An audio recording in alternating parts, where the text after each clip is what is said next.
Hi friends, காலையில் டிஃபனுக்கு ஆப்பமும் கடலைக்கறியும் தாங்க ரெடி பண்ணியிருந்தேன். ரொம்ப நாள் ஆச்சு இந்த கடலைக்கறி செஞ்சு, இன்றைக்கி செஞ்சாச்சுங்க. காலையில் டிஃபனே கொஞ்சம் ஹெவியாக இருந்ததுனால மதிய லஞ்சுக்கு கேரட் சாதத்தோடு முடிச்சாச்சு.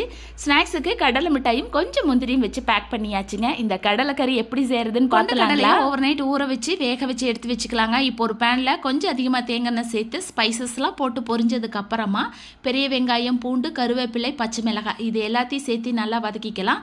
அடுத்து கொஞ்சமாக இஞ்சி பூண்டு சேர்த்து நல்லா வதக்கினதுக்கப்புறம் ஒரே ஒரு தக்காளி பழம் பொடியாக கட் பண்ணி சேர்த்திக்கோங்க. இது நல்லா எல்லாம் வதக்கினதுக்கு அப்புறமா மஞ்சத்தூள், கரம் மசாலா, கொஞ்சம் குழம்பு மிளகாத்தூள், தேவையான அளவு உப்புங்க இது எல்லாத்தையும் சேர்த்து நல்லா வதக்கி இந்த வேக வச்சிருக்கோம் இல்லையா கொண்டக்கடலையா, அதை அந்த தண்ணியோட இதோட சேர்த்து நல்லா கலந்து கூட கொஞ்சமாக மல்லித்தலை சேர்த்து ஒரு 5 நிமிஷம் கொதிக்க விடுங்க. நல்லா கொதிச்சு வந்ததுக்கப்புறம் 1 கப் தேங்காய் பால் இது கூட சேர்த்து 1 நிமிஷம் மட்டும் கொதிக்க வச்சுட்டு அடுப்பை ஆஃப் பண்ணிடுங்க. மேலே ஒரு 2 ஸ்பூன் தேங்காய் எண்ணெய் விட்டு இறக்குனீங்கன்னா கடலைக்கறி ரெடி.